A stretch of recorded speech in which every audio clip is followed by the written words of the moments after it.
Right, I need to talk to you about something absolutely massive that's happening in the precious metals market at the moment. And I'll be honest, when I first started buying silver and gold 5 years ago, I never thought I'd see what I'm seeing today. Gold has absolutely smashed through records this year. Silver's nearly doubled. And if what I'm seeing is right, we're only just getting started. Now, I'm not going to sit here and promise you the moon. I'm not a financial advisor and I don't have a crystal ball. But what I do have is 5 years of watching this market, talking to dealers and paying very close attention to what governments and central banks are actually doing. Now, not what they're saying, what they're doing. So today I'm going to walk you through what's actually happening, why precious metals are surging and what I generally think is coming this year. Let's dive in. Right, before we get into any predictions, I just want to make a shout out to another wonderful channel, Jack Stacks. This guy has a wonderful channel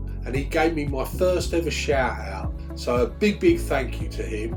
I will leave a link in the description, so check out him, folks. Right, back to it. Let's do a quick recap of how we've got here. For most of history, gold and silver were money, actual money. The coins were made of the stuff. In Britain, we had proper silver coins. Shillings, florins, half crowns, up to 1919. After that, all the way to 1947, it was 50% silver. Then they dropped the silver content completely from coinage. The Americans went through the same thing. Half dollars were 90% silver until 1965, then they dropped it to 40%, and by 1970 no more silver in coins at all. Why currency debasement? It's the oldest trick in the book. The Romans did it with their denarius in the 2nd century. Empires throughout history have done it, and we're doing it right now. In 1971, President Nixon took the US completely off the gold standard. No more gold backing the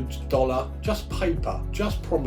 And what happened after that? Decades of printing money, creating debt and inflating the currency. Fast forward to today and we're reaching a point where the system is starting to crack, and when the system cracks, people run to gold and silver. Always have, always will. So let's talk about what's actually happening in the market right now. At the start of 2025, silver was about £24 an ounce. As I'm making this video, it's hovering around about £60 to £62 per ounce. That's over double. Gold started the year around 2,600 an ounce. Now we're seeing prices well over 3,400 an ounce. Why? Well, reason number one, central banks are hoarding gold like there's no tomorrow. In the last 3 years, central banks, including the Bank of England, the Federal Reserve and the People's Bank of China, have bought more gold than any point in recent history. Why would they do this?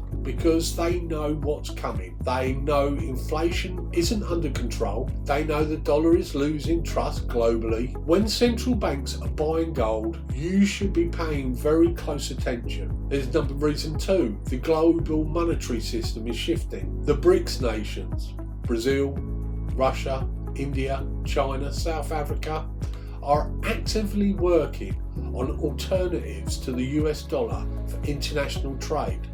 They're tired of Western dominance and they're backing their systems with gold. That's a massive geopolitic shift, and it means gold is becoming more important, not less. Reason three, silver has been reclassified as a critical mineral. This is huge. Silver isn't just a store of value anymore. It's officially recognised as an essential for technologies, defence and green energy. We use silver in semiconductors, solar panels, medical equipment, electrical vehicle batteries, military technology. It's the best conductor of electricity we have.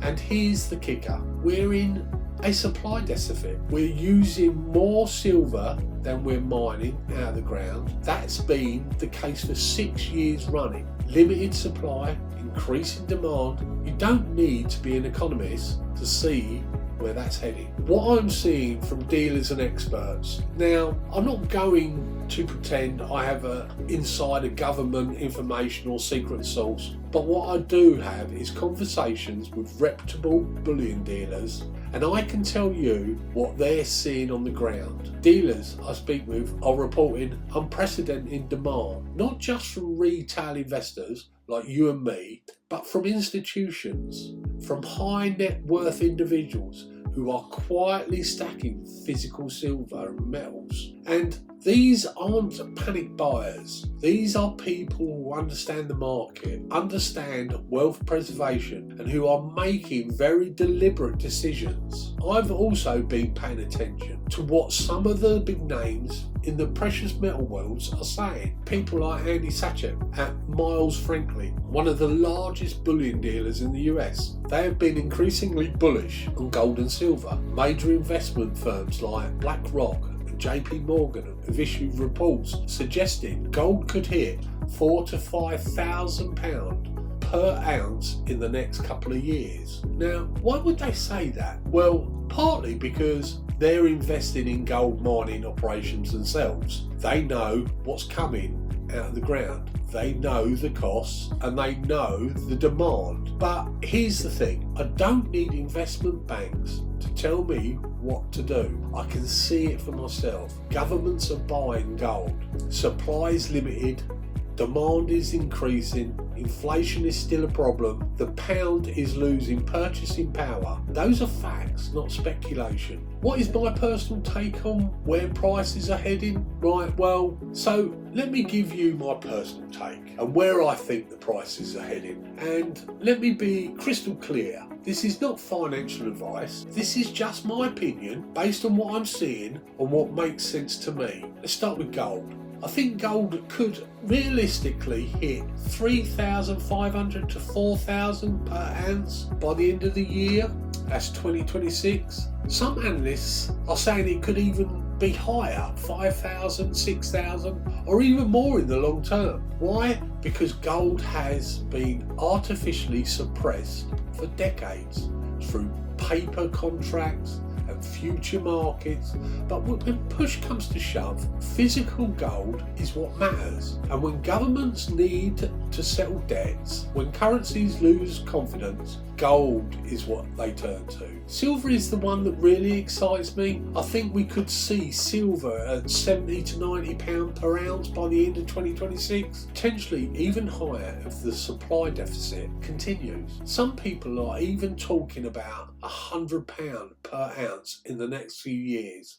I'm not quite that bullish yet, but I wouldn't be shocked if it happened. Why? Because silver has both monetary value and industrial utility. It's being used up in technology that we can't live without, and we're not mining enough to keep up the demand. That's a recipe for price increase. So my strategy, I'm personally doing around 70 to 30% split, 70% on silver and 30% on gold. Why? Because I like owning a lot of something. Silver, still affordable.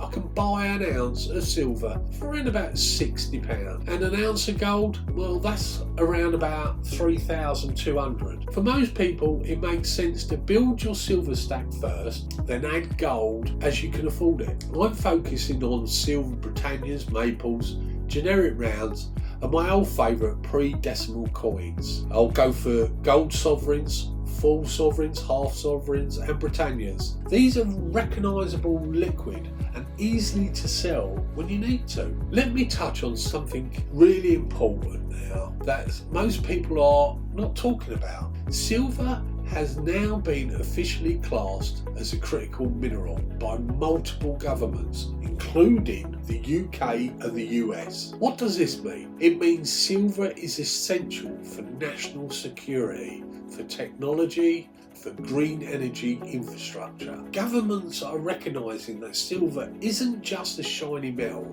it's strategically vital. And when something becomes strategically vital, prices don't go down, they only go up, because governments will pay whatever it takes to secure supply. We're already seeing that with lithium for batteries, for for rare earth elements for electronics. Silver, I reckon, is next. And here's the thing, once a commodity is classified as critical, it puts a floor under the price. It can't really crash because the demand will always be there. So even if precious metals take a dip in the short term, silver has strong long-term fundamentals. So right, what should you actually do with all the information I've just given you? Well, first off, don't panic. Just because prices are going up doesn't mean they need to rush and spend your life savings tomorrow. Precious metals are a long-term hold. You're buying wealth preservation. So you think about it, if you buy a coin at what, 60 quid? If it doesn't go up, it stays at 60 quid. You've still got that 60 quid, so you're preserving your wealth. Start small, but consistently build your stack. If you're new to stacking, buy 1 or 2 silver coins this month, then do it again next month and the month after. Slow and steady wins the race. This isn't a marathon nor a sprint. Stick to recognisable bullion. Don't get fancy when you're starting out. Buy Britannias, Maples, Cougarans, American Eagles, Sovereigns. These are globally recognised and easy to sell. I can't stress this enough. If you can't hold it in your hand, you don't own it. Don't buy paper silver or gold ETFs. Buy the physical metal and store it securely at home right now. Demand is high, so premiums are higher than usual. Shop around, compare prices. Don't overpay just because you're excited. A good rule of thumb, aim for 10 to 20% premium over spot price for a standard bullion. If someone's charging 40 to 50% premiums, walk away. You can get it somewhere else cheaper. There is a long game here. Don't expect to buy silver today and sell it for double next week. You're protecting your wealth from inflation. You're hedging against currency debasement. You're building something real for the future. So there you have it. In conclusion, my take on what's happening with gold and silver in 25 to 26. Is gold going to 4,000 an ounce? Is silver going to 80 to 100 pounds per ounce or higher? I don't know for certain. Nobody does. But what I do know is these governments are buying gold. Central banks are buying gold. Supply is limited. Demand is increasing. Inflation is still eating away at paper currencies. Those are facts. And based on those facts, I'm stacking more than ever. I'm not speculating, I'm protecting what I've worked for. 5 years ago, I bought my first 5-ounce silver bar. I've just checked, today the same bar is worth around 350, depending on where you buy it, obviously. I didn't get rich, but I preserved my wealth, and that's the whole point. Now, I'm not a financial advisor, I'm just a bloke who's been doing this for 5 years and wants to share what I've learned. If this video helped you understand what's happening in the precious metal market, do me a favour, smash that like button, drop me a comment telling me what you think prices will do, and subscribe to FoolsAu for more honest, straightforward advice. Remember, you never know what gold lies hidden in plain sight. Stay smart, stay informed, and happy stacking.